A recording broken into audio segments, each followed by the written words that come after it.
Ekstraverse. Semesta karya, inspirasi para juara. Ya, di sini ada saya dan Desa di Suara dan Jessica Bennett, hai. di acara ini kalian bisa dapat bermacam-macam informasi seputar ekonomi kreatif dan subsektornya. Betul banget, dari 17 subsektor ekonomi kreatif, ada 7 subsektor yang menjadi prioritas. Ya, betul. Yaitu adalah, coba sebutin Ada apa kuliner, Ya. ada kria, fashion, Ya. game, aplikasi, terus film animasi dan video itu jadi satu subsektor. Lalu last but not least, musik. Kamu hafal juga ya? Keren loh kamu. Makasih. Nah, di Ekstraverse ini tempatnya kalian bisa tahu segala macam informasi mengenai ekonomi kreatif. Jadi sekarang kita bakalan ngobrol dengan para tokoh dan pelaku ekraf. Dimulai dari teman saya ya sebenarnya. Iya, temen lama banget nih ternyata. Temen lama banget sih, agak kaget juga ternyata tamunya dia ya. Nah, dia lagi gitu ya? dia lagi. Tapi yang saya tahu, dia orangnya senang sharing pengalaman. Wah, gitu. seru tuh. Gimana caranya membangun karya dan brand mereka dari zero to hero gitu, dia mau. Betul. Itu sih yang kita pengen tahu ya, betul ya guys ya. Dan gak cuma itu aja tuh Kak Denis. Di sini kita juga punya berbagai macam berita dan update juga dari dunia ekraf yang inspiratif. Dan pokoknya di sini lengkap banget. Jadi don't go anywhere and stay tuned. Betul, marilah kita langsung saja menyambut narasumber kita yang sekarang. Ini dia. Oke, Rek, ketemu mana kan? Bayu Skak adalah kreator konten, komedian, sekaligus sutradara asal Malang, Jawa Timur yang dikenal sebagai salah satu pionir konten digital berbahasa Jawa di Indonesia. Ia mulai dikenal lewat YouTube sekitar tahun 2013 dengan video-video komedi sederhana yang menggunakan bahasa Jawa khas Malang.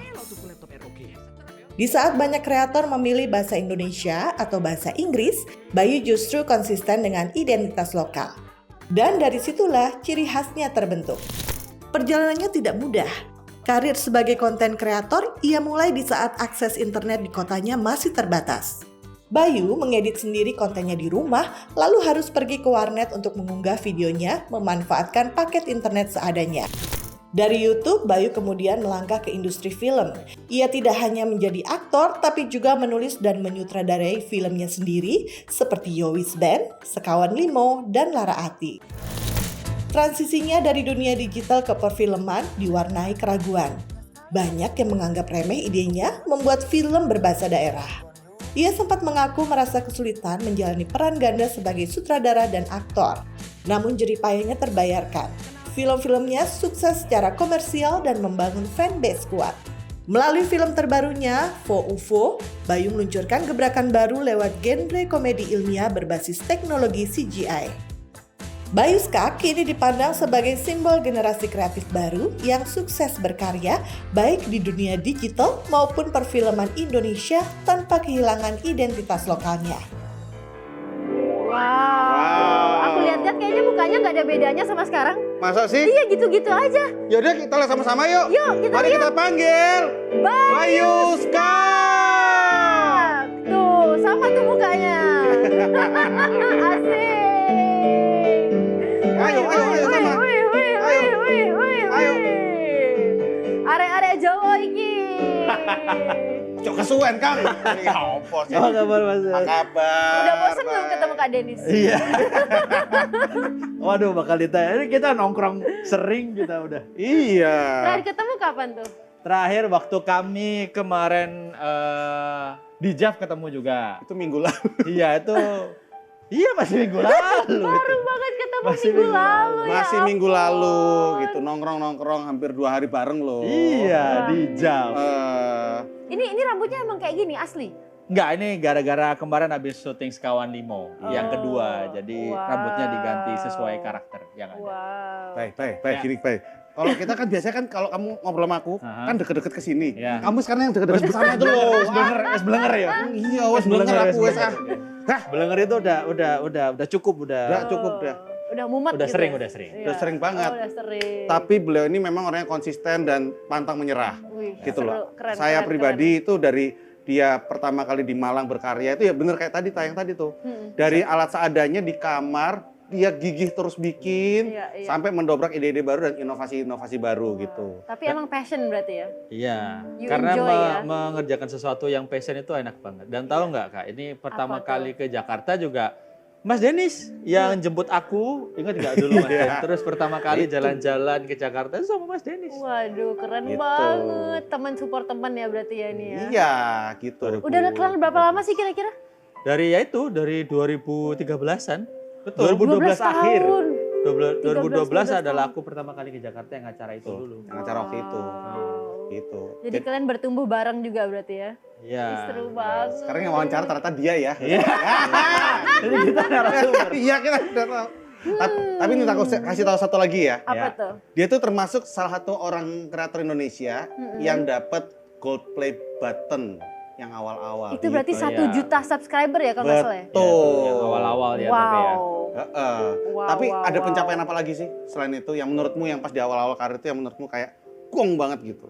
Oke, kalau pencapaian kalau dari segi YouTube ya oke lah 1 juta subscriber itu kan dapat plakat. Itu Ya. kan sesuatu yang oh ya ada hasilnya itu berupa plakat. Ya Tapi kelihatan gitu iya, ya. kelihatan. Iya. Tapi yang memang bisa dirasakan pula dan memang berdampak banget di aku ya bagaimana YouTube itu yang dulu kan slogannya mungkin sampai sekarang ya broadcast yourself itu bisa memang benar-benar membroadcastkan aku ke dunia gitu loh, Iya. membuat aku bisa dikenal masyarakat dan membukakan banyak pintu yang lain-lain itu juga gebrakan yang akhirnya aku rasakan. Sama yang syukur alhamdulillahnya ke depannya lagi ya ada kesempatan itu juga Mas Den masuk ke film itu Kak. Ya industri film Industri nasional. Iya, Aku pengen nanya boleh nggak? boleh. Kenapa tiba-tiba pengen langsung masuk ke industri perfilman? What is the reason?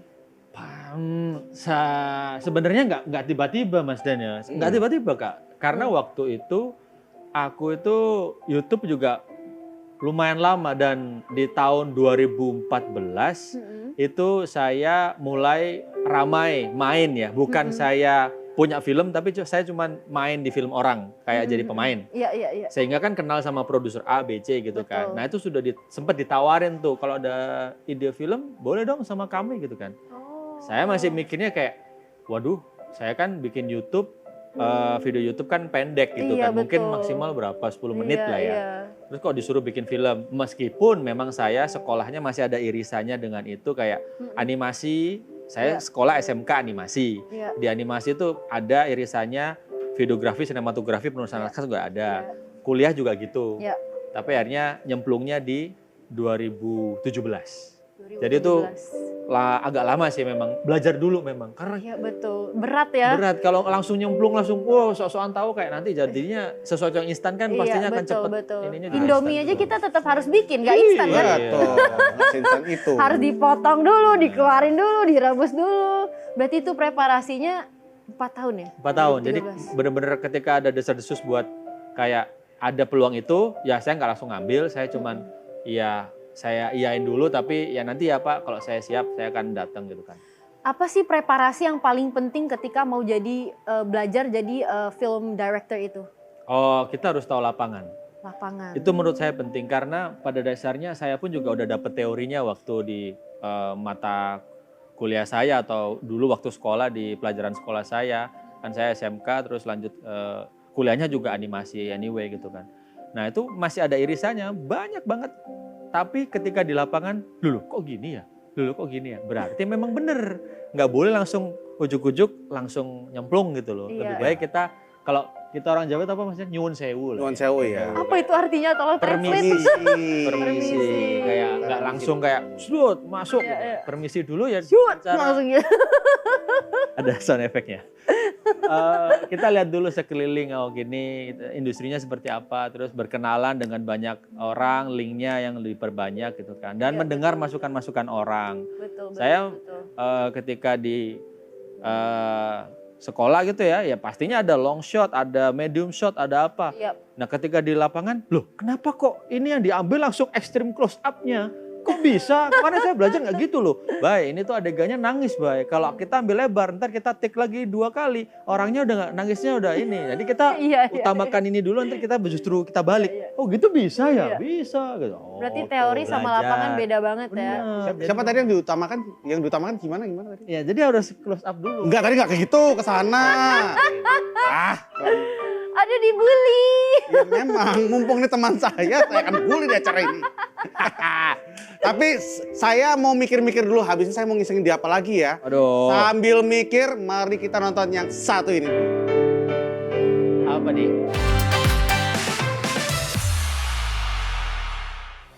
Menjadi seorang sutradara film tidaklah mudah karena butuh keterampilan kuat antara kreativitas, pemahaman teknis, kepemimpinan, dan storytelling yang baik untuk merangkai sebuah cerita hingga bisa dinikmati oleh penonton. Namun uniknya, dua sutradara berprestasi berikut ini justru bermula bukan dari balik kamera. Muhatli Aco atau yang lebih dikenal sebagai Aco mengawali karirnya menjadi stand-up comedian dengan gaya humor sederhana tapi ngena. Namun banyak orang yang nggak tahu kalau Aco memiliki kemampuan lain yaitu menyutradarai film. Salah satu karya fenomenalnya adalah film Agak Lain. Film ini sukses meraih lebih dari 9 juta penonton dan menjadi film Indonesia terlaris Indonesia kedua sepanjang masa. Tak hanya itu, film buatannya sempat tayang di luar negeri seperti Malaysia, Singapura, hingga Amerika Serikat. Keseriusannya di dunia film bikin namanya nggak cuma dikenal sebagai komika, tapi juga kreator yang mampu menghasilkan karya yang ditonton jutaan orang dan diapresiasi di berbagai platform. Selain Aco, masih ada aktor yang merambah ke dunia penyutradaraan, yaitu Reza Rahadian. Kemampuannya bermain di berbagai genre film sudah tidak diragukan lagi. Namun siapa sangka kalau sosok Reza Rahadian yang dikenal sebagai aktor watak baru-baru ini merambah ke dunia penyutradaraan film. Tak tanggung-tanggung, film yang ia sutradarai berhasil tayang di Busan International Film Festival 2025, salah satu festival film paling bergengsi di Asia. Gak cuma tayang, film tersebut juga meraih 4 penghargaan sekaligus dan mengharumkan nama Reza Rahadian bukan sebagai aktor, namun debutnya sebagai sutradara dari Indonesia. Masih bersama Dennis di sini dan JB.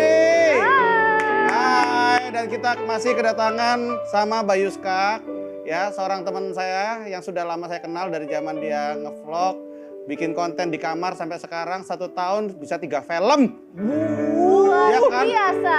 Iya, pokoknya kalau tahun 2025 itu 5 film, 2026 6 film. Gitu. Amin. Kayaknya begitu. Keren. Berapa film kamu tahun ini?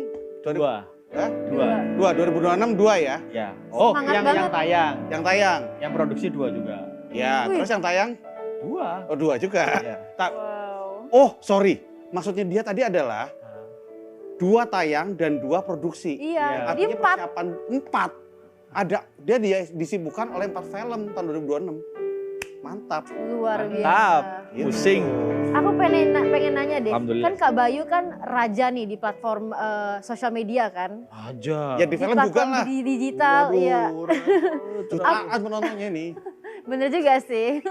Apa? Terlalu title-nya terlalu tanggung jawabnya besar Pak, raja Pak. Ini kayak Kak Bayu kena bully banget nih sama Kak Denis ini. Aku senang banget pas Ini bukan interview, ini sesi bully nih kayak. Ya udah kamu yang nanya. Ya. Ya. Nah, apa sih tantangan untuk masuk ke perfilman Indonesia? Industri perfilman Indonesia tuh tantangannya apa aja tuh Kak Bayu? Oke. Tantangan yang utamanya ya memang harus validasi dulu ya kan. Apapun yang ide kita yang kita luapkan ke produser, di mana orang yang punya modal yang bisa memodali film kita, ya kita nggak jual omong doang, tapi memang bisa menghasilkan sesuatu. Karena pada dasarnya kan ya film bioskop kan ya kita mencari untung kan. Bisnis kan? Bisnis gitu. Jadi ada bisnis. portfolio gitu. Bener, ya. Oke. kreativitas kita harus berbanding lurus dengan apa yang akan dihasilkan gitu, Iya, iya, validasi. Nah, sulitnya itu adalah bagaimana meyakinkan orang-orang tersebut, Iya. produser-produser dan big company, film company kayak ya yang ada di Indonesia lah ya, udah Iya. tahu sendiri banyak film company di Indonesia. Nah, itu sih.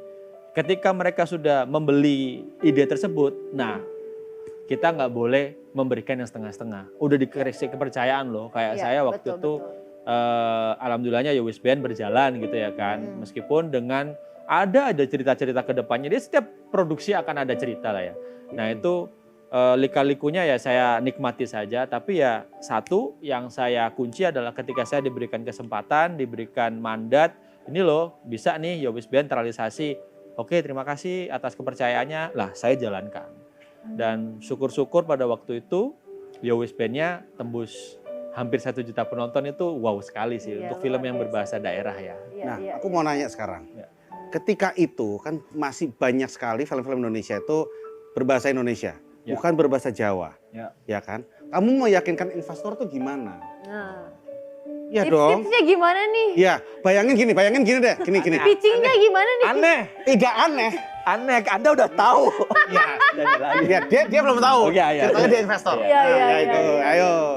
Nih ya, Bayu, Kak Bayu, aku ada duit nih 20M. oh saya ada ide Wih. nih Bu, ada nih film berbahasa Jawa tapi Bu bahasa daerah, karena saya tuh memang terkenalnya dari dulu dari karya-karya saya berbahasa daerah Bu, bahasa Jawa. Karena motivasi saya adalah bahasa kedaerahan kita itu jangan malah kita malu, malah kita Iya. harus menjunjung tinggi, malah kita harus bangga dengan itu Bu. Iya. Judulnya setuju. Yowis Band. Iya. Ibu mau danain gak nih? Ceritanya tentang anak yang from zero to hero gitulah.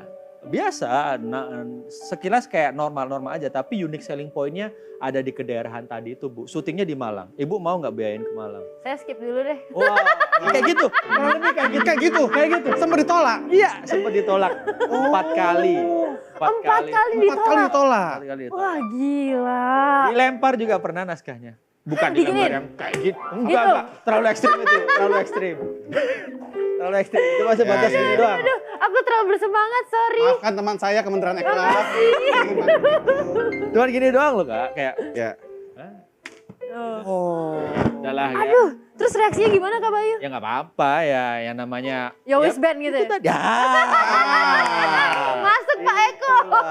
Itu arti dari kata judul tersebut, bahwa dalam hidup ya kita akan selalu ada masalah. Kalau ada masalah ya wis, tapi besok kita usaha lagi lebih keras. Iya.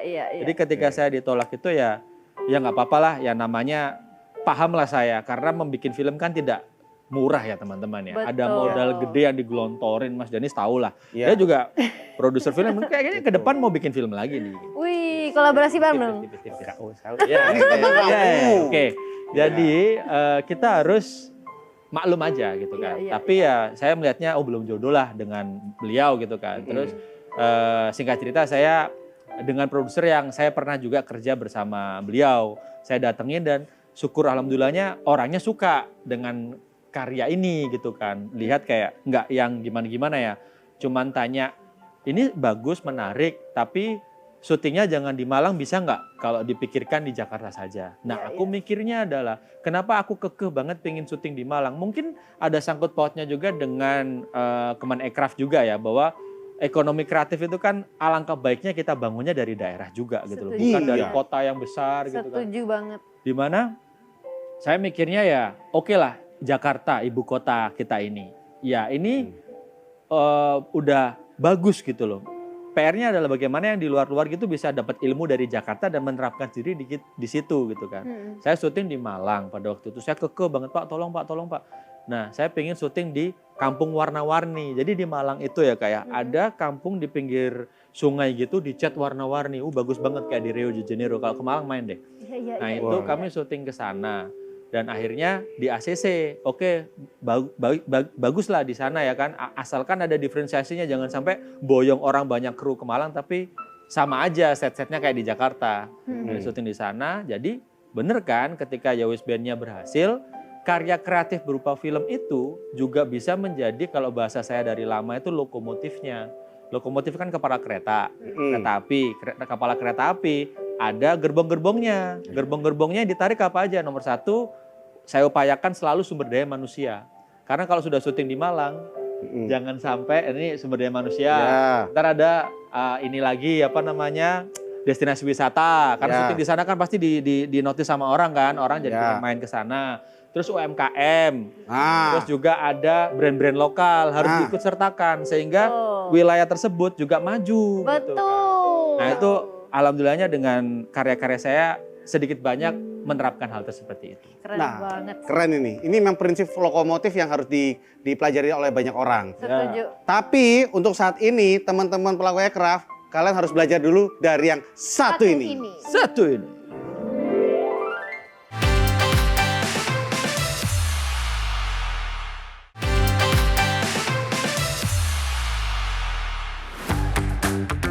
Sebuah hasil jepretan fotografer Indonesia menjadi salah satu pemenang open competition dalam kategori street photography pada ajang bergengsi Sony World Photography Awards 2025. Berbekal kamera miliknya, Hairizal Maris berhasil menangkap momen luapan kegembiraan para pendukung sepak bola saat merayakan kemenangan tim kebanggaan mereka di jalanan kota Bandung. Tidak main-main, Hairil unggul setelah bersaing dengan sekitar 419.000 foto yang dikirimkan oleh fotografer dari 200 negara. Sungguh sebuah potret kebanggaan Indonesia yang sesungguhnya. Masih di Aircrafters bareng Dennis, JB, dan Bayu Skak. Iya, emang sekarang ada musiknya begitu, biar dramatis gitu loh. Nah, kita tadi udah ngomongin tentang lokomotif ya. Betul. Ada analogi tentang lokomotif. Betul. Ya, lokomotif itu adalah film yang menarik gerbong-gerbong lainnya. Ya. Itu ada pariwisata daerah, Ya. terus habis itu ada UMKM dan segala macam. Nah, boleh tahu nggak di setiap filmnya Bayu Skak itu, kamu mau narik gerbong apa saja? Oke. Yang wajib ada gitu. Yang wajib ada itu ya, Iya. Mas Den. Itu nomor satu memang sumber daya manusianya. Sumber daya manusia. Karena jangan sampai ketika kita sudah syuting di sana 100% orangnya nggak dari sana gitu. Betul, Terus betul. orang sananya ngapain? Iya. Cuman ada lihat, weh di sana ada syuting, weh ada Iya, syuting betul. itu. Ayo ikutan biar kamu tahu, biar kamu bisa juga menyerap ilmunya. Kalau dulu di Yowis Band itu masih 30-70 bahkan 20-80. Oh. Maksudnya 20% lokal, 80% dari Jakarta. 80% dari ibu kota, dari Jakarta Iya, gitu iya. ya kan. Kita kombinasikan.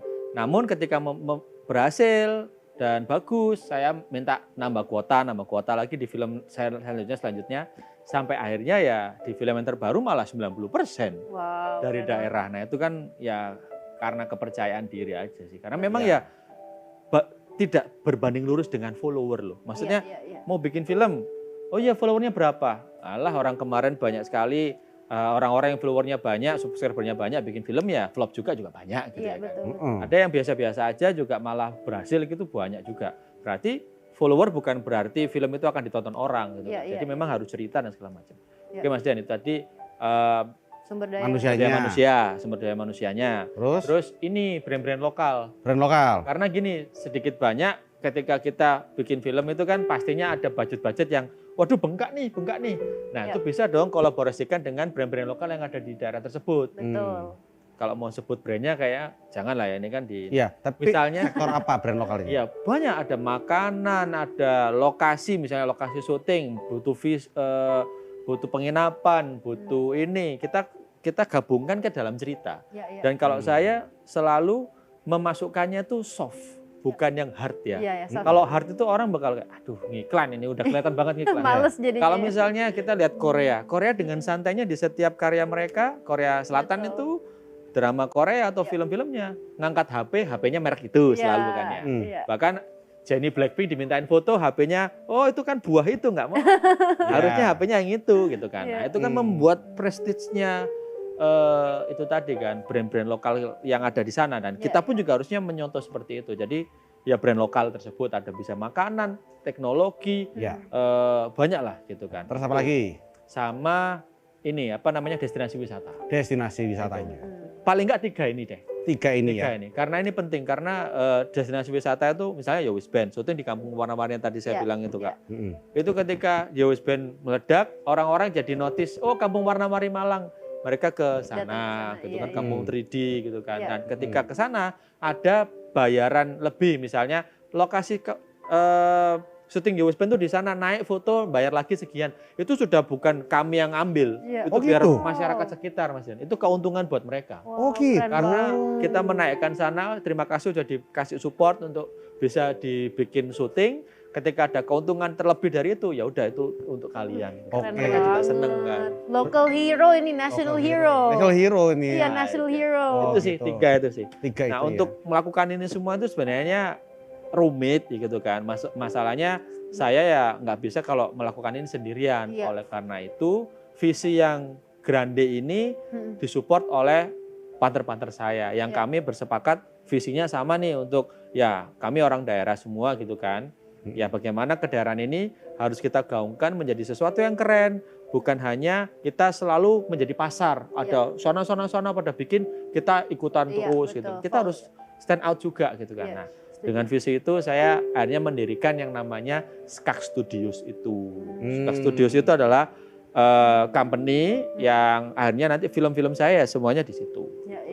Ngomong-ngomong tentang grande vision ya, Kak Bayu tuh ada nggak sih sesuatu ide yang gila tapi mungkin masih kayak ragu untuk dilaksanakan karena maybe pasaran Indonesia kayak gimana? Ada nggak sih ide-ide yang mungkin gila budgetnya gitu? belum ada. Ada, tapi saya bisa bilang alhamdulillah sekarang sudah terlaksana. Wow. Meskipun kemarin itu kayak udah idenya tuh ada udah dari beberapa tahun yang lalu, tapi untuk melakukannya kayak ya enggak ya, ya enggak ya, ya enggak ya, ya enggak kayak mendang-mending. Kayak waduh takut nih gitu kan, karena gambling banget. Ada Kak? Ada ya. Langsung saja. Terlalu high risk ya gitu ya. Judulnya adalah FOUFO. Wow. Masuk banget. Sebuah transisi luar biasa. Halus banget. FOUFO. Bener, soft selling ini bener. Soalnya dari Tapi udah hard ini, udah hard. hard selling kalau ini. Jadi itu memang ada sesuatu yang grande yang besar mau ngelakuin kayak iya kayak enggak karena ini CGI. Iya. Oh, ada CGI-nya? Iya Mas Den. Buahnya? Banyak Mas Den. Apa aja yang di CGI-in? Aliennya. Jadi ini FOUFO itu kan ya saya jelasin Kirain dikit. kelihatan muslimnya di CGI-in. Aliennya. Jadi kayak FOUFO itu adalah UFO tapi dia itu mendarat terus ditemu sama orang-orang Madura. Jadi oleh karena itu orang Madura kan suka ngomong diulang-ulang kan. Sate, nak kana, kas berkas. Ada UFO ya berarti FOUFO. UFO-nya crash landing ketemu sama orang-orang Madura gitu. Nanti bagaimanakah aliennya gitu kan ya nantikan saja di filmnya. Wih. Gitu. Kapan itu tayangnya tuh? Insya Allah bisa di tahun depan ini di 2026. Nah ini kami lagi berusaha banget untuk mengejar jadwal tayang. Udah setor segala macam materi ke pihak bioskop. Kita tungguin saja jadwal tayang. Ini buat remaja, dewasa, segala umur, atau Kalau- alien? Ada kategori alien. Kategori alien gitu. Buat UFO toh ini. Jadi untuk umurnya saya bisa berharap di sini nih nampaknya bisa semua umur Mas Den. Nampaknya bisa semua Karena umur ini ya? untuk nggak Family ada friendly gitu ya? family friendly Ya, banget. ya, Nggak ya, ada ya. kata kasar yang disebut, nggak ada yang neko-neko kok. Iya, iya, iya. Malahan ini cerita tentang keluarga sih. Iya, iya. keluarga. Tapi aku pengen nanya deh, Kak Bayu dapat ide ada UFO Ada UFO. mendarat ke Madura, ketemu orang Madura tuh idenya dari mana? Nah iya, itu idemu sendiri atau kamu punya tim atau apa? Tim. Tadi yang tadi barusan saya bilang Skak Studios itu ada tim di dalamnya dan di tim itu ada yang namanya IP Lab. Nah di dalam Oke. IP Lab itu kami selalu rembukan ide dan ide yang terbaiklah yang akan difilmkan. Oh, Gitu. Kamu tahu nggak? Mau lihat nggak? Mau dong. Ya udah, bisa melihat atau ngintip dikit? Boleh, mari kita intip sedikit dari produksi film FOUFO. FOUFO, jadi ada UFO crash landing ditemu sama orang-orang Madura. Lah bagaimana nih nasibnya UFO-nya nih nanti ya kan? Film ini digarap oleh Cinemark dan Skak Studios, juga berkolaborasi untuk animasinya itu digarap oleh Home Pimpa Studio. Nah ini karakternya FOUFO ini, aliennya ini, ya yang ini nih, ini harus hidup berdampingan dengan karakter-karakter yang lainnya. Jadi ini real life bertemu dengan animasi. Nah ini bagaimana pengerjaannya? Sekarang sudah ada di sini banyak sekali animator-animator, ada ratusan animator yang mengerjakan film FOUFO untuk menghidupkan karakter FOUFO ini. Sekarang lagi ada kunjungan juga dari Kementerian Ekraf, ada Pak Doni di sini selaku Direktur Film, Animasi dan Video dari Kementerian Ekonomi Kreatif. Karena FOUFO, alhamdulillahnya disupport total oleh Kementerian Ekraf. Terima kasih Kementerian Ekraf. Oke, aku pengen nanya nih, wah gila behind the scenes-nya gokil sih. Aduh aku gak bisa stop ketawa, UFO landing di Madura, ketemu orang Madura. Terus jangan-jangan mereka nyate bareng lagi. Wah, bisa jadi. Bisa jadi ya?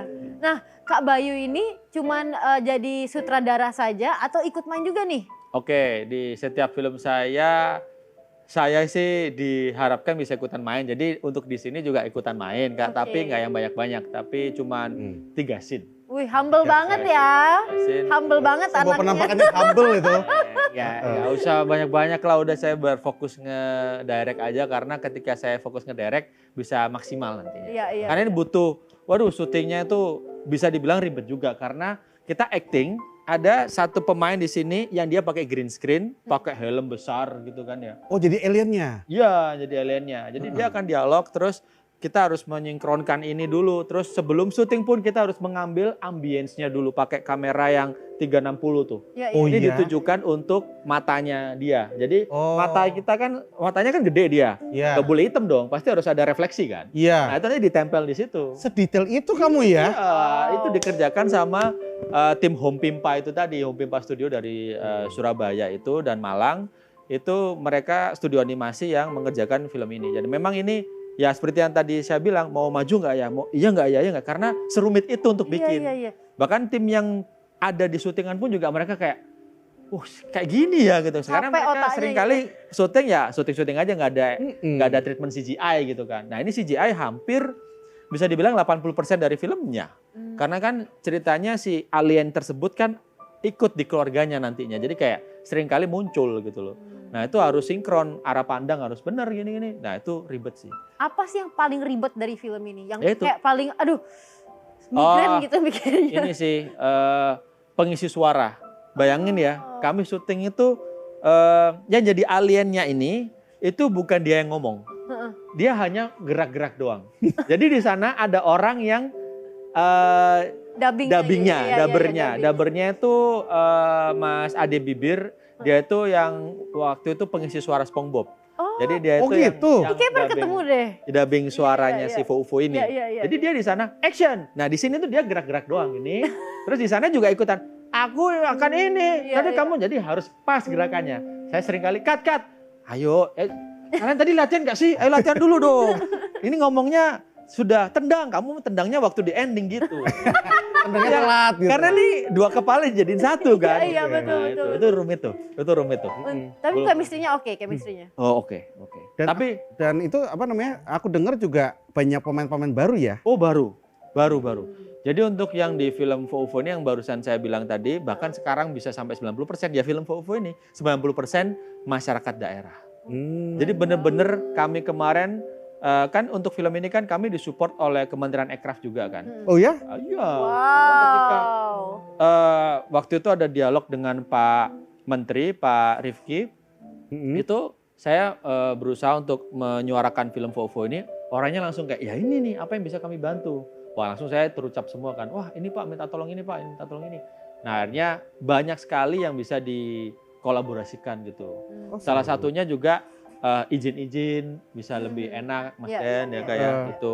Di daerah kami buka casting pada waktu itu di salah satu mall itu yang masuk di mall itu untuk ikutan casting pakai nomor dada gitu kayak apa Audisi gitu, audisi apa, gitu audisi. ya. Itu sampai 2.500 orang. Wow. Banyak banget. Nah memang ini nggak jadi omong kosong. Biasanya kan bikin kayak gitu cuman buat gimmick. Iya, Tapi iya. hasil dari casting itu nggak dijadiin pemain, cuma jadiin ekstras. Wah, itu jangan gitu dong. Gitu. Iya, iya, Ini iya. bener-bener jadi pemain utama Mas Den. Jadi pemain Oh. utama. Jadi pemain utama. Jadi itu film Itu- pertama mereka Iya, juga. film pertama mereka Wow. juga. Ada yang dari ini dan mereka pun nggak punya follower, nggak punya Instagram bahkan. Iya, iya. Ada orang-orang Waduh. yang nggak punya Instagram nggak Wow. apa, karena memang saya mikirnya ya nggak perlu harus ada follower karena ketika kamu memang sudah punya talentanya ya harus diikut sertakan Iya, gitu loh. iya. Ya bayangkan ya berapa banyak orang yang mungkin sejatinya dia bisa seperti Reza Rahardian, tapi karena peluang itu di Jakarta jauh, Yes. dia nggak bisa mengambil itu. Yes. Jadi kita tarik Jakartanya, tarik panggungnya itu ke daerah. Ayo ikutan. Yang ikut banyak, brul. Yes, Ya udah, kita coba seleksi dulu bagus. Tahu nggak VT-nya orangnya apa? Apa? Biasanya kan, halo nama saya nih, saya sudah ikutan film ini. Kalau enggak ya, saya udah pernah syuting ini. Mm-mm. Saya orang paling lucu di keluarga, Mas. Jadi kalau pas Lebaran itu saya yang paling lucu gitu. Oh, silakan Bu, acting. Loh, suruh nangis bisa nangis. Tapi bener bisa. Marah bisa marah. Iya, Wih, langsung jadi keren. pemeran utama. Keren banget. Padahal portfolionya adalah badut keluarga. Ya Oke. gitu. Gak apa-apa. Nggak Karena apa-apa. Kita berikan kesempatan, gak apa-apa. Tapi keren sih bisa open minded untuk menerima walaupun orangnya mungkin belum punya background atau portfolio, tapi yang dilihat itulah ada skillnya gitu kan. Iya, Itu betul. keren banget. Berarti open minded sekali. Ya, Nah, itu Sekarang balik lagi ke lokomotif itu tadi. lokomotif. Ya. Berarti lokomotifnya sekarang ini adalah Volvo nih ya. Ya, Film Volvo. Volvo. Belakangnya itu tadi Sumber daya manusia manusianya. 90% dari wilayah tersebut. Betul. Nah, Yang sekarang ada dipesertakan. gerbong-gerbong lain nih. Ya. Ada target khusus nggak? Hmm. Gitu. Target khususnya ya ketika ini sudah berani outside the box, ya harusnya juga dari segi penonton harapannya bisa meledak lah ya. Dan ini kami menyuguhkan sesuatu yang baru, dan untuk lokomotifnya itu benar-benar ini Volvo ini adalah lokomotif karena brand-brand Indonesia itu masuk semuanya ke dalamnya, brand lokal ya. Iya. Dimana yang tadi saya bilang ada HP, kalau Korea tuh mereknya itu, Indonesia juga punya HP yang asli Indonesia ya, itu masuk juga. Saya nggak Oh bisa iya? sebutkan. Ada. Keren banget. Itu atas bantuan dari Kementerian Ekraf. Karena tadi saya bilang, Pak, saya bikin film seperti ini, tolong dibantu kayak gini. Kayak Bayu gimana? Apa yang kami bisa bantu? Ini Pak, brand-brand tersebut harusnya diikut sertakan karena kami pun harus bisa menjadi lokomotif. Ya. Nanti kedepannya bisa reguler ini Pak, terus-terusan. Tapi kita buktikan untuk validasinya di Volvo ini dulu. Oh ya, brandnya apa aja? Kalau HP ada ini Pak, kalau peralatan rumah tangga ada ini Pak. Ini brand kita semua nih Pak. Ini asli Indonesia Pak. Harus kita masuk ikut sertakan gitu kan. Oke, langsung gitu dari Kementerian Ekraf mendatangi mereka. Jadi langsung saya diajak meeting dengan Kementerian Ekraf. Jadi gini, kalau Kementerian Ekraf yang membuka omongan itu jadi enak. Karena kalau saya sendiri yang datang ke sana, ya bisnis to bisnis. Yes. Ya kita ngomongin bisnis nih. Iya, langsung bisa. Ya, gimana nih kamu? Nah tapi kalau ada Kementerian Ekraf, ini negara nih, ada di kacamata helikopter lah ya, helikopter view yang tolong dong ini bantuin karena dia punya visi seperti ini, Iya. tolong ya kamu ini.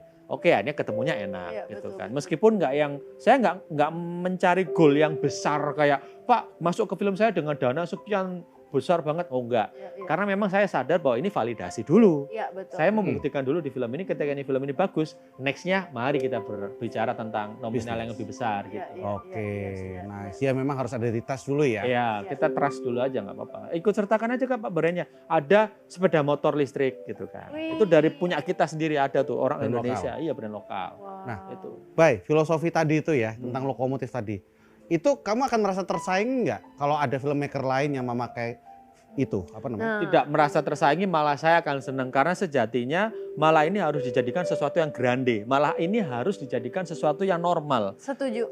Kita malah kan kalau bisa Kementerian Ekraf bisa mendudukkan kami semua sineas-sineas perfilman. Yes. Kita sepakati bahwa di setiap film kita yang kita mau tayangkan harus ada adegan makan.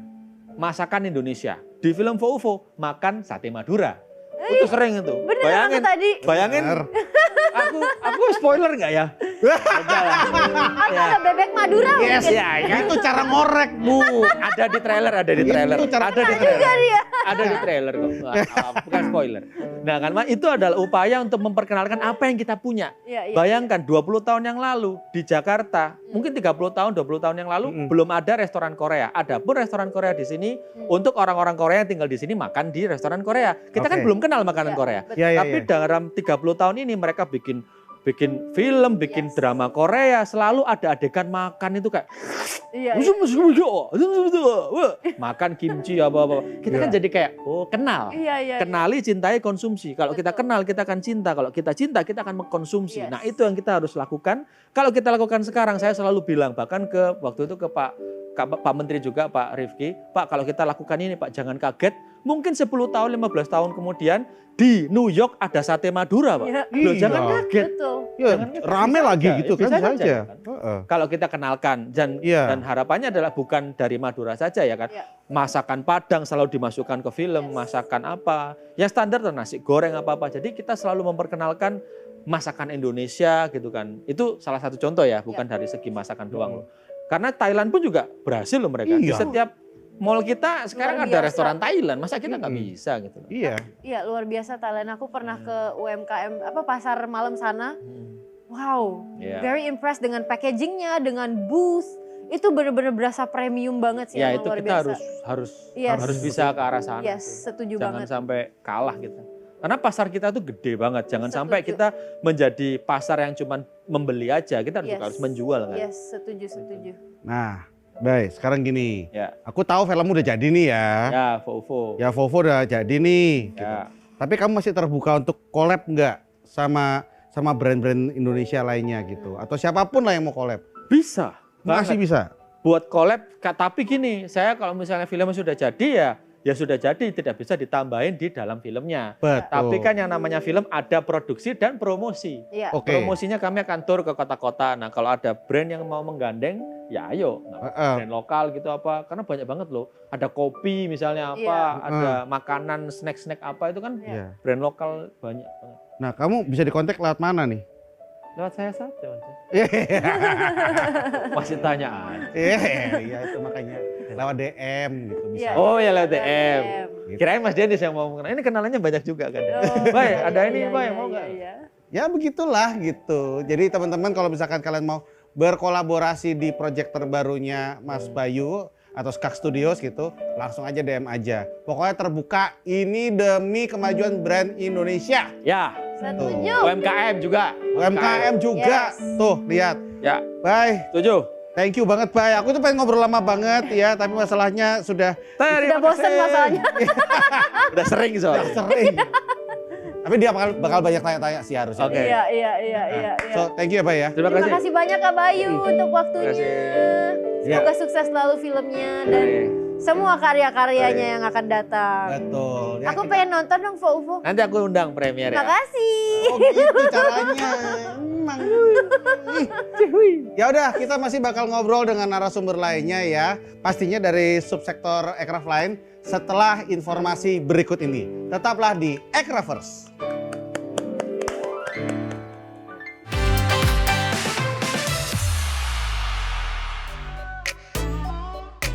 Sejak kecil, gadis ini sering mengasah mentalnya dengan tampil di berbagai kompetisi, baik di tingkat nasional maupun internasional.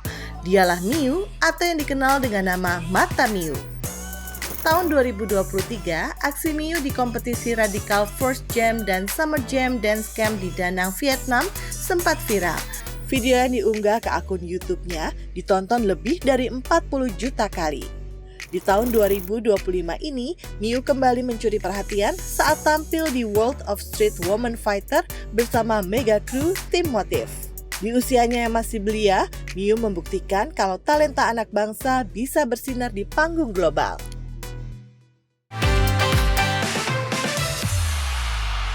Masih di Aircrafters, semesta karya, inspirasi para juara. Betul, Jessica. Hmm, Tahu nggak sih? Kalau misalkan kita lagi capek nih, habis Iya. syuting kayak, habis pedal kayak, ya paling enak tuh makan apa? apa ya? Yang enak sih seger-seger ya. Mungkin yang dingin, yang segar, yang cooling gitu ya. Oh, yang cooling gitu. Iya, betul. Gitu. Kalau kayak gitu tuh mirip kayak apa ya? Kayak minuman seger tuh kayak es krim asam gitu. Kamu suka nggak? Oh, suka banget dong. Nah, ada yang lebih sehat loh. Apa tuh? Nah, kalau mau tahu yang lebih sehat, nih kita lihat tayangan yang satu ini dulu. Doni Pramono adalah pengusaha asal Indonesia yang dikenal sebagai pendiri dan pemilik Sour Sally, merek frozen yogurt yang populer di kalangan anak muda. Saat menempuh pendidikan tinggi di Amerika Serikat, Doni mengenal frozen yogurt sebagai makanan penutup. Dari situlah ia mendapat ide untuk membawa konsep serupa ke Indonesia dikarenakan bentuk frozen yogurt yang seperti es krim tapi lebih menyehatkan karena mengandung probiotik. Berbekal modal yang tidak besar, Doni membuka gerai pertamanya di tahun 2008. Meski sempat diremehkan karena frozen yogurt dianggap hanyalah tren sesaat, ia justru makin gencar membuat promo tester gratis sampai kolaborasi dengan influencer. Resep suksesnya mengadaptasi frozen yogurt terletak di perpaduan rasa manis dan asam yang pas di lidah masyarakat Indonesia. Hasilnya, Doni Pramono menjadi pionir frozen yogurt di Indonesia yang berkembang jadi brand besar hingga berskala internasional. Sempat dinobatkan sebagai Asia's Top Brand pada 2016, Sour Sally kembali meraih penghargaan di 2024 Global Recognition Awards.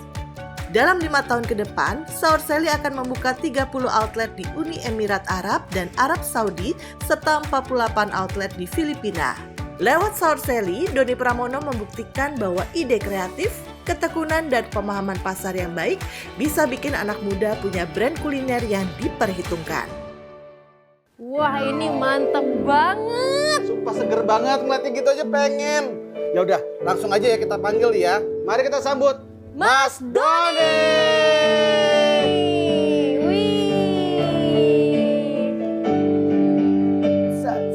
Wah, tiba-tiba main pedal ya. Ayo. Iya main pedal dong. Ayo.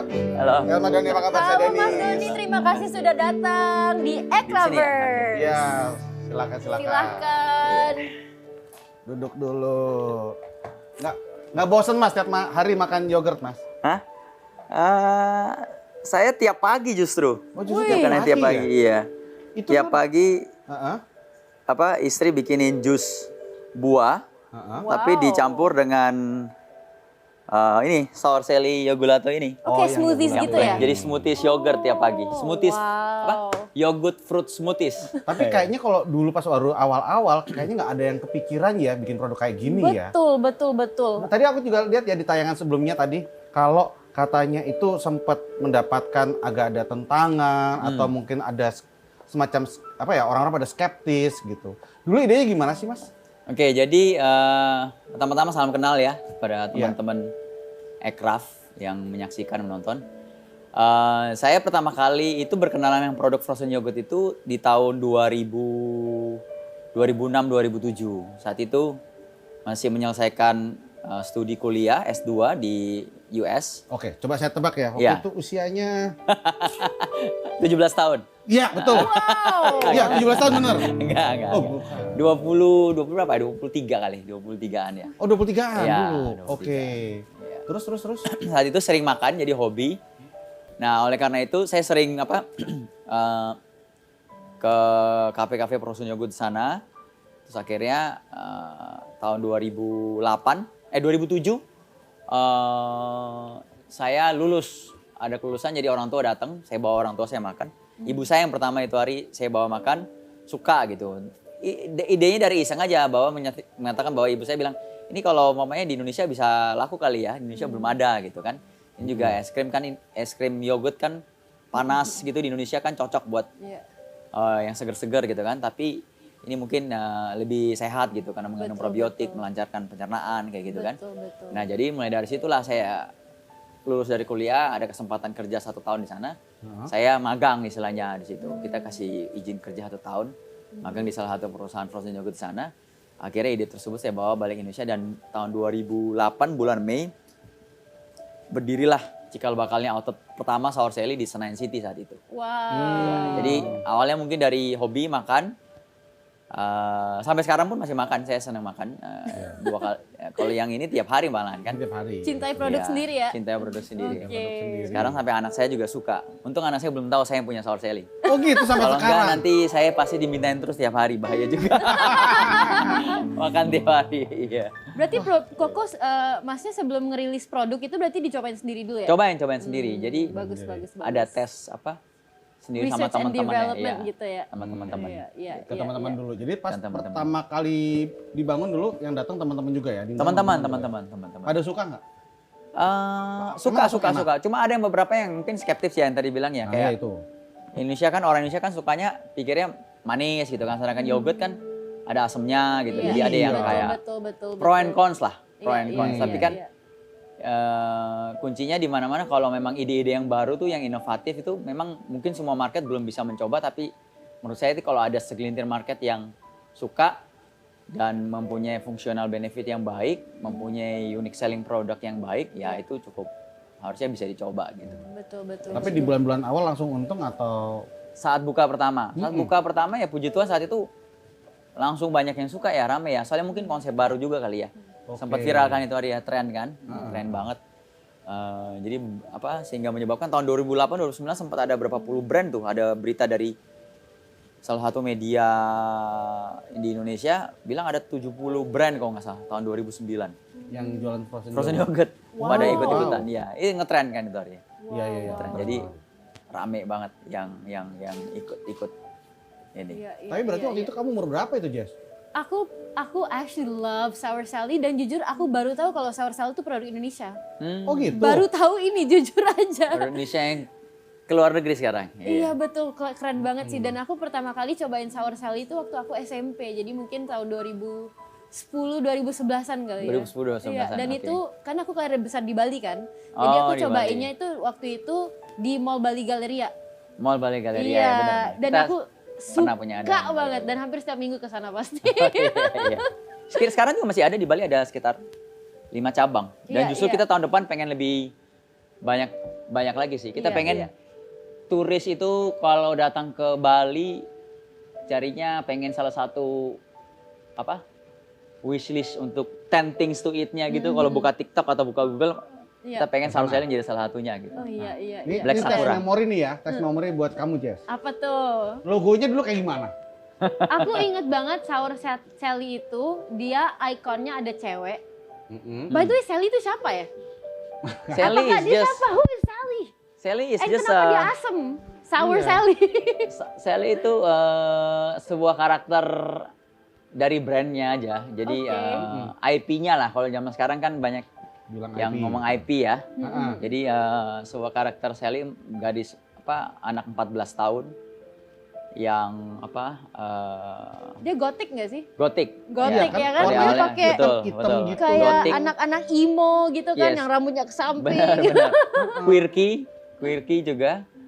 Ya saatnya awal istilahnya waktu saat Sour Sally pertama diluncurkan di Indonesia kan nggak umum juga kan. Iya betul betul. Marketnya kan niche kan ya.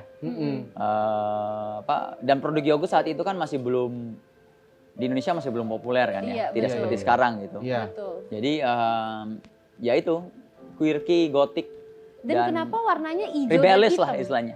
Warnanya kenapa hijau dan hitam tuh mas? What is the reason? Awal behind mulanya itu kita sempat rebranding di tahun 2014 ya. Sour Sally itu 4 warna utama, black, white, pink, green. that? Oh. Black, white, pink, green. Iya, jadi outletnya dulu tuh banyak unsur warna pinknya. Setelah rebranding 2014, pinknya tuh udah nggak ada. Oke, Tinggal black, white, sama green. black, white, green. Black, white, iya. green. Kenapa tuh? Ada yang salah dengan pink? Karena jadi Nggak kompak, melakukan siapa secara tahu. riset itu banyak setelah kan fase trennya udah lewat gitu ya. Banyak customernya yang cowok-cowok tuh pada Mereka ngerasa takut kurang maskulin terlalu, gitu ya. iya, terlalu feminin untuk masuk ke auto Sour Sally yang terlalu mereka banyak pink. diancam. Jadi kita Oh, rebranding gitu. supaya lebih general karena kita kan mau bergerak lebih lagi dari market yang memang target awalnya kan wanita gitu kan, 70% Iya, target betul betul. main targetnya wanita. Tapi sekarang kan banyak juga pria. Nah, kita pengen akomodasi kepada Iya. marketnya supaya nggak feel intimidasi gitu. ketika Betul. outlet. Dan memang kalau yang namanya market Indonesia itu memang harus dirap sebaik-baiknya, walaupun memang harus spesifik. Iya, Dan betul. itu adalah semangat teman-teman Aircraft, ya kan? Betul. Harus tahu marketnya mesti kemana gitu. Betul banget. Nah, ini ada satu berita nih teman-teman yang harus kita lihat sama-sama di Aircraft News. Silakan kita lihat.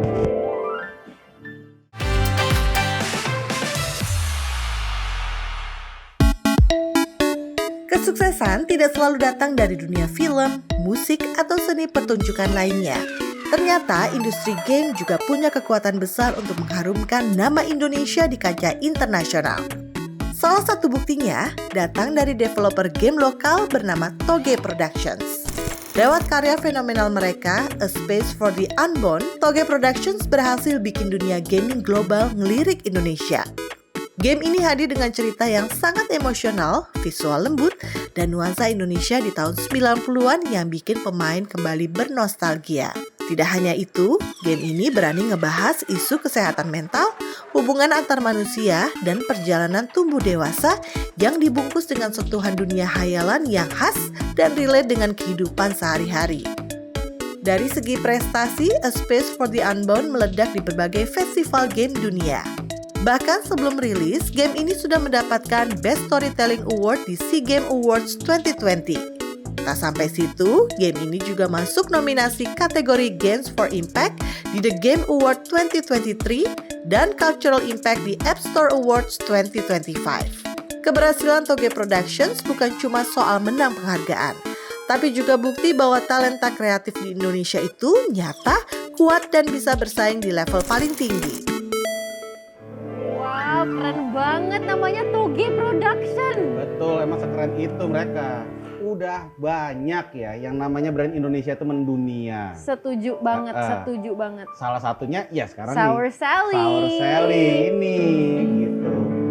Tapi dari tadi kan kita udah ngomongin tentang awalnya yang sebenarnya lancar-lancar aja nih. Iya makanya nih. Kayak, bahkan pas aku tanya tadi ya, pertama kali buka langsung untung nggak? Ya untung kok untung gitu. Rame langsung. Rame lah ya gitu. Nah sekarang saya pengen tanya tentang realita hidup, terutama ya zaman-zaman pandemi, terutama zaman-zaman bisnis mungkin sudah mulai bosen orang-orang gitu. Tapi kita mulai dari satu dulu ya, satu-satu dulu aja ya. Iya. Saya dapat informasi nih, katanya sempat mengalami penurunan omset sampai tinggal 10%-nya ya. Itu bener nggak? Betul. Itu sekitar di tahun berapa ya? 2012, 2013. Itu kondisinya berapa lama itu? Gradual ya turunnya ya. Iya. Dimulai dari mungkin 2011 awal, Mm-mm. 2010, 2011 awal Yes. gitu. Mulai Turun. turun kan awal-awal kan viral, tren gitu kan. Setelah itu udah mulai hype-nya udah mulai berkurang kan pasti berkurang gitu kan. Iya. Turun sampai di puncaknya 2013 gitu. Itu yang benar-benar tinggal 10%. Iya, Dan betul. itu I'm sorry, I have to ask this. Beneran hampir bangkrut ya? waktu Iya, itu? hampir bangkrut. Wow. Betul, hampir bangkrut. Jadi benar-benar kondisinya saat itu omset berkurang lebih dari 90%, sedangkan kan kewajiban apalagi sewa mall segala macam gitu kan. Tapi untungnya saat itu sempat kita dengan istilahnya napas terakhir lah, dengan resources terakhir kita pelajari benar-benar market research, terus saya juga pelajari F&B punya life cycle gitu kan. Akhirnya memahami bahwa F&B memang ada cycle-nya gitu, cycle yang 3 fase itu kan, 3 fase. Fase pertama kan viral itu, saat masa viral. Terus fase kedua itu adalah menjadi habit atau lifestyle gaya hidup. Dan yang paling tinggi kastanya itu fase ketiga jadi kultur atau budaya ya.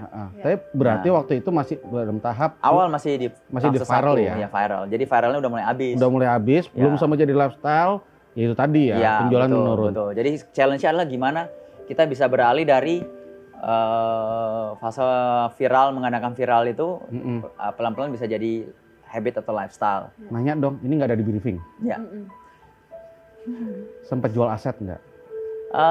Saat itu bukan jual aset gimana, tapi aset yang dijadikan jaminan ke bank untuk support bisnis yang lagi turun, ya sempat hampir disita. Nah, Misalnya sisa hampir ya 1 bulan kos lah paling ya untuk berubah, terus renegosiasi ulang, restructuring utang tersebut sama supplier, sama semua third party vendor, dan pelan-pelan puji Tuhan rebranding itu, revitalizing itu di tahun 2013 akhir 2014 tuh pelan-pelan ada positif ya kan. Titik baliknya apa itu waktu itu? Saat kita rebranding di Justru Outlet pada saat Central Park. rebranding? Yes, Outlet Central Park kita titik baliknya berubah wajah, pinknya hilang jadi lebih seperti desain yang sekarang ada Central Park, hitam, putih dan hijau. Terus habis itu juga ada produk baru yang sampai sekarang tetap menjadi andalan juga, itu Black Sakura. Oh, Black Sakura. Yang Black Sakura Black itu. Sakura itu nggak dari awal ya? Enggak. Black Sakura dari tahun 2014. Jadi boleh jelasin dulu Black Sakura itu apa? Black Sakura itu salah satu varian hero produk ya, unik produknya dari Sour Sally. Itu frozen yogurt berwarna hitam. Hitamnya itu dari activated charcoal. Yang charcoal itu bagusnya itu adalah untuk Detox gitu-gitu. detox Iya, yang bantu betul. detox ya. Oke. Untuk detox, dan juga rasa sakura blossom, cherry blossom gitu. Jadi rasanya ada segernya, ada sedikit manis gitu kan. Iya, Lah, iya, terus kalau itu kan tahun 2014 tuh, udah pelan-pelan mulai naik lagi nih. Ya. Iya. Yes, lo Aku tahu pengen dong. nanya sesuatu nih. Mm-mm. Waktu zaman pandemi itu Sally itu kayak gimana? Kemana dia? Sally waktu zaman pandemi bertahan hidup. Kayak gimana dia bisa bertahan hidup sih Iya, Sally, anak gotik ini? Sally bertahan hidup dengan cara tidak tenggelam. Apa dia Tidak pakai tenggelam. pelampung Dan jangan nggak mati, tenggelam? jangan mati. Nutup cabang nggak waktu itu? Enggak.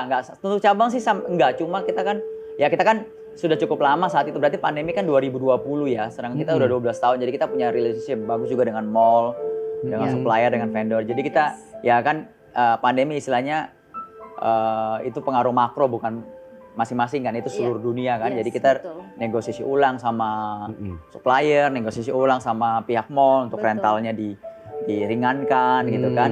Nah, akhirnya pelan-pelan PSBB jilid 1, jilid 2, jilid 3, jilid 4, Iya. ya pelan-pelan akhirnya ya kita survive. Intinya bertahan hidup. Itu stres nggak sih kok waktu ngalamin pernah hampir mau bangkrut itu dan juga pernah pandemi itu, how did you manage your stress? Itu pasti stressful banget stres. kan? Terutama di Iya. 2012-13 tuh stres. Bahkan mohon maaf nih, istilahnya uang kas perusahaan aja itu sisa mungkin hanya 100 juta. Dan 100 jutanya itu dari hutang loh.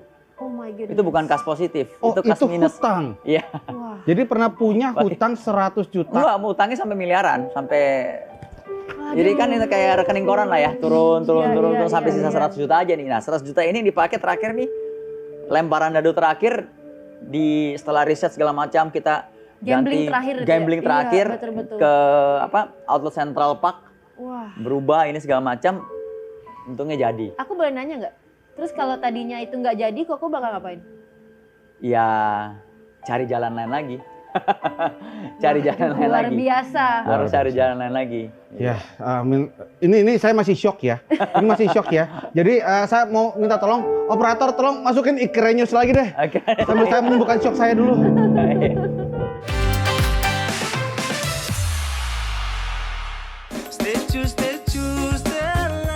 Lagu Statue adalah karya viral dari penyanyi asal Ternate, Maluku Utara yaitu Faris Adam yang dirilis pada 5 Maret 2025 dan cepat menjadi fenomena di TikTok dan platform lainnya.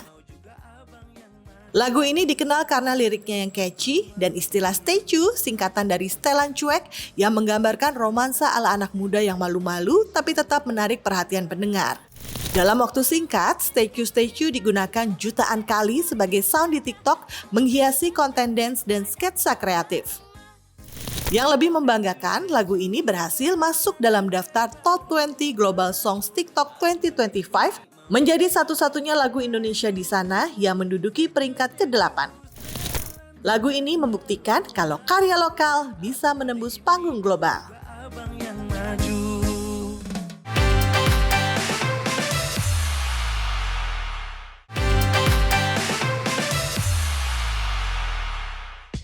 Shirley Pangestu, seorang programmer muda berusia 22 tahun dan perancang aplikasi bernama Plant Heroes, sebuah aplikasi untuk mengedukasi anak-anak tentang pertumbuhan tanaman dan manusia. Shirley belajar coding secara otodidak sebelum menempuh pendidikan IT di universitas dan bergabung dengan Apple Developer Academy di Jakarta pada 2024. Dalam kompetisi Swift Student Challenge 2025, Shirley meraih gelar Distinguished Winner dan mendapatkan apresiasi langsung dari CEO Apple, Tim Cook. Prestasi Shirley menjadi cerminan bahwa sektor teknologi Indonesia mampu bersaing di panggung global. Masih di Ekravers ya. Balik-balik habis nonton Ekra News, tiba-tiba kita kedatangan piala luar biasa. Selamat Mas Dani, luar Selamat. biasa. Piala dunia. Ini piala apa nih tiba-tiba? World Cup. Ini apa? Global Recognition Award 2024. Jadi ada salah satu badan yang biasanya awarding tiap tahun brand-brand. Ini kita dapat waktu kita ekspansi ke Dubai. Oh gitu. Wow, udah go internasional Sour Sally ya. Yes, this year kita buka cabang. Oh, selamat, congratulations. selamat. Nanti kalau jalan-jalan ke Dubai jangan lupa makan Sour Sally. Mantap. Ya udah langsung aja kita coba ya. Aku pengen nanya nih, Kenapa? ada inovasi baru apa lagi nih dari Sour Sally ini? Iya, ini seperti yang ada di meja. Jadi mulai September tahun ini, Sour Sally udah ada kemasan ready to eat-nya. Oh, ini Jadi ready to eat ya. bisa ditemuin di berbagai macam supermarket dan juga e-commerce seperti Wow. TikTok Shop, Namanya Tokopedia. Slay Sally. Namanya Sour Sally Yogurato. Yogurato. Iya. Kenapa nama Yogurato? Jadi ini dia es krim yogurt, tapi teksturnya seperti gelato, Oh, kayak Italian gitu. gelato. Jadi teksturnya tuh Lebih kental gitu ya? iya, Oh, smooth, iya, creamy, iya, smooth iya, gitu. iya, Jadi iya, kayak iya. gelato. Ya, gini Pak. Jangan teori saja Pak. Mari kita praktekkan. Oke, Oke. kita langsung Ayo, coba. ayo. Let's go. Mari kita lanjutkan. Di situ. Wah, ada apa itu? Pak, tadi kan ada Yogurato, terus ada juga apa? Zero White. White Zero. White Zero.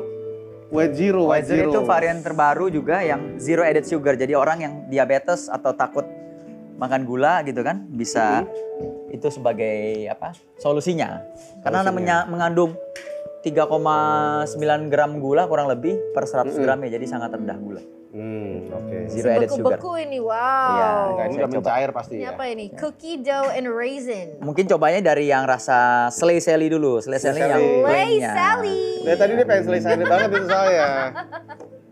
Namanya lucu Nah banget. ini juga Slay. sebenarnya kalau teman-teman beli di supermarket sekarang kita lagi ada campaign open and win. Jadi Oke. Dapat mobil. scan QR bisa dapat mobil. Mantap. Ada ribuan hadiahnya, mobil, berlian, terus racket pedal, Tapi kayaknya jam biar ini ya. Garmin. Wow. Tapi biasanya kalau misalkan kayak udah siap ke ke supermarket dan segala macam berarti udah kayak lifestyle ya di sini. Betul, betul. Oke, jadi kan tadi Kita dibahas. justru kan- berusaha pengen jadi culture, jadi istilahnya.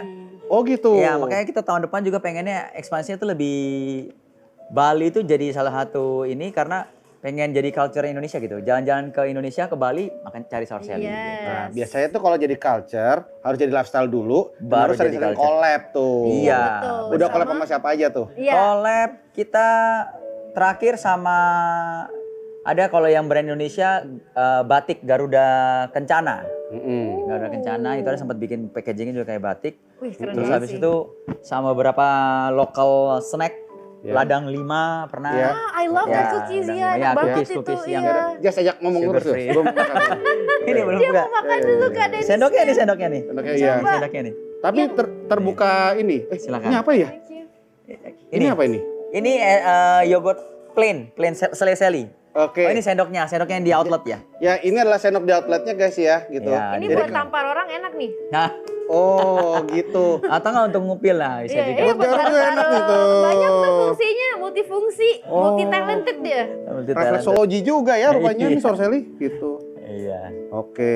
Cobain deh. Kita coba ya, kita coba ya. Aku mau dong. Cobain. Enak banget.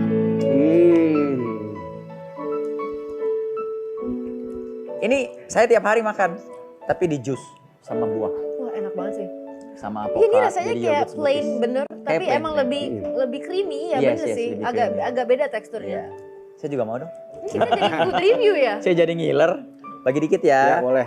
Nanya dong, Mas. Masih terbuka nggak sih buat collab sama Sour Sally? Terbuka dong. Tahun depan. Terbuka. Justru tahun depan kita banyak collab. Tahun depan kita pengen hidupin IP brandnya Sour Sally. Jadi tahun depan akan banyak collab dengan IP. Mau dong, enak banget.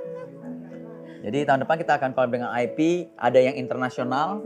Dan Indonesia juga wajib ada dong. yang lokal. Iya, ada yang lokal. Oh, masa? Yang lokal nanti di Bali. Kita akan bikin konsep baru di Bali. Heeh. Itu kerjasama sama salah satu. Lagi ngobrol nih sekarang yang belum fix tapi. Iya, iya. Intensinya adalah demikian. Semoga juga bisa didukung sama Aircraft karena dua-duanya Yes, pasti dong. IP lokal ya yang berkolaborasi Indonesia. Yes. Kenapa di Bali? Karena supaya semakin banyak turis internasional itu Yes, kan exposure betul, untuk betul. turis internasional, orang internasional yang bisa tahu gitu. Betul, betul, betul. Nah, kalau misalkan dari Daniel sendiri, Mas Daniel sendiri harapannya apa? Harapannya, Sour Sally untuk setahun ke depan atau 2 tahun ke depan? harapannya Sour Sally ingin semakin besar lagi dan juga target kita pengen ekspansi ke lebih banyak negara. Jadi sekarang kan kita sudah buka 3 outlet di Dubai. Tahun depan di quarter 1, akhir quarter 1, awal quarter 2 akan buka di Filipina outlet pertama. Wow. Oke. Kemungkinan di akhir tahun akan hadir di Saudi Arabia juga. Tapi sambil sekarang pun kita terus diskusi dengan calon-calon partner di India, di Malaysia. Oh, di Malaysia kita akan buka bulan April pop-up store Wow. di Bukit Bintang. Lihat nggak polanya? Di kapan? April? April. Oh. Lihat nggak Ya, polanya? kurang Jess? lebih setelah Lebaran, setelah libur Lebaran. Cobain ini Kak. Ya, Ya. ini cookie dough. Lihat nggak Cookie dough and polanya, raisin. Jess? Ya, tapi favorit saya sebenarnya ini, Oh itu? Ichigo Mochi. Ini mochi yogurt strawberry. Biasanya kalau orang makan ada strawberry bites-nya, orang makan mochi itu kan kayak dibungkus gitu. Ini kalau nggak ini dalam teksturnya ada mochinya. Jadi ada teksturnya jadi kenyal-kenyal, kenyal-kenyal iya, iya. gitu. Mbak. Ya, aku ngeliat ada pola Oh iya, di ada sini. kayak Nih di sini ada mochinya. Emang ini bener-bener. kayak ada butiran-butirannya gitu dia betul. Iya, ada Yes. kenyal-kenyalnya. Saya dicuekin guys. Dia tadi kan pengen nanya nih. Dicuekin sama mereka berdua. Soalnya banyak nanya. Nah, saya akan coba ini nih mochi. Iya, iya. Oke. Kalau yang ini matcha nih. Maca, hah? Maca. Macet sih. Macet sih. Ini boleh dibawa pulang nggak sih? Boleh dong. Boleh. Ini teman-teman kalau mau beli bisa dibeli di outlet atau di supermarket, di food hall, di Grand Lucky ada. Harganya berapa nih kalau boleh tahu? Satu ini tergantung outletnya ya, tergantung modern trade-nya, supermarketnya. 50 ribuan lah. 50 Oke. ribuan. Ya. Nah tadi kan Kayak minum ice disebutin cream. di UAE, Saudi Arabia, Filipina. Emang bahan-bahannya dari sana juga atau gimana? Bahan-bahannya mayoritas yang kita bisa ekspor dari sini, kita ekspor dari sini. Contoh bahan baku yogurtnya kita ekspor dari sini, packagingnya kita ekspor dari sini. Jadi ini packaging Indonesia. Oke. Kalau di Dubai packagingnya berbeda, warna hitam. Warna hitam dan tidak ada bahasa Indonesianya, bahasa Jawa. Wah, bahasa Nggak Jawa. bahasa Inggris. Oh enggak, bukan bahasa Arab. Enggak bahasa Arab. Logonya bahasa Arab. Oh, logonya bahasa iya, Arab. iya, Bahasa iya, Arab iya. di outlet di Dubai. Oh, Kalau bahasa Jawa bacanya gimana mereka? iya. Sour Sally gitu. Kalau di Arab mungkin jadi sour Nyawar nyeli. Sally. Tapi namanya Sally juga di Arab, nggak jadi salwa gitu. Sour Sally juga. Jadi di Sally. Arab tuh memang setiap brand harus ada logo Arabnya. Iya. Iya, gitu. Betul, Enak betul. ini. Enak. Strawberry. Cocok ya dari tadi tuh ya. Iya. Negara-negara itu yang dipilih pasti negara-negara yang panas gitu. Iya bener, yang panas. tropis ya. Emang sesuai banget sih. Iya. Jadi adem dari dalam gitu kan. Adem dari dalam.